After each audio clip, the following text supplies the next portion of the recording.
El camí de la llum granota.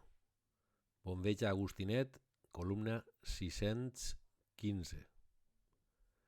Calleja perdut els papers, com minyambres que la bala.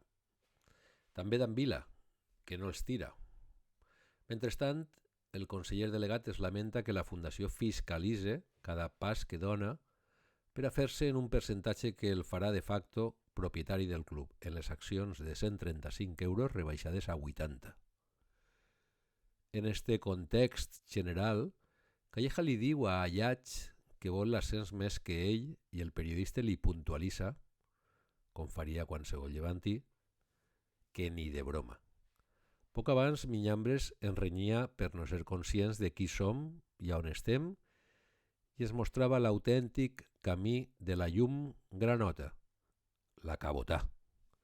A mi, a vostè, a tots nosaltres.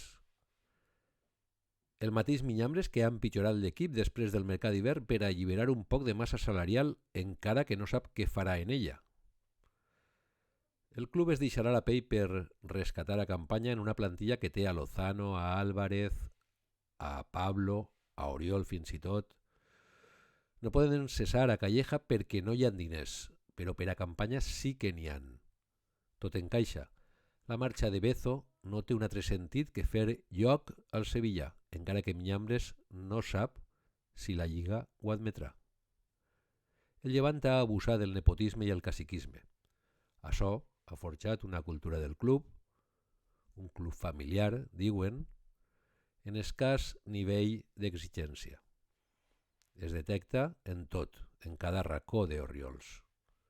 Al remat, el vestidor fa allò que veu fer. Fa anys que és aixina. Per això Calleja compara el Llevant en el Mirandés i es queda tan ample. Per això Bezo és incapaç de dedicar mig minut a l'afició que ha tolerat durant un lustre la seva escassa professionalitat. Després hi ha qui es queixa del mal ambient en l'entitat i en la graderia. És just l'ambient que s'ha creat durant anys i el que es manté avui sense que ningú posi remei. I així és com ens jugarem la vida en Cornellà, esperant el Llevant previsible de sempre, en futbolistes que són molt millors de lo que pareix si al capdavant tingueren gent en un nivell d'exigència òptim, encara que l'entrenador diga en roda de premsa que no és així. Que la presa de pèl de Calleja i Minyambres al llevantinisme es consentisca des del club és una autèntica vergonya. Així és impossible no perdre la il·lusió. I així és impossible ascendir. Quina pena tot.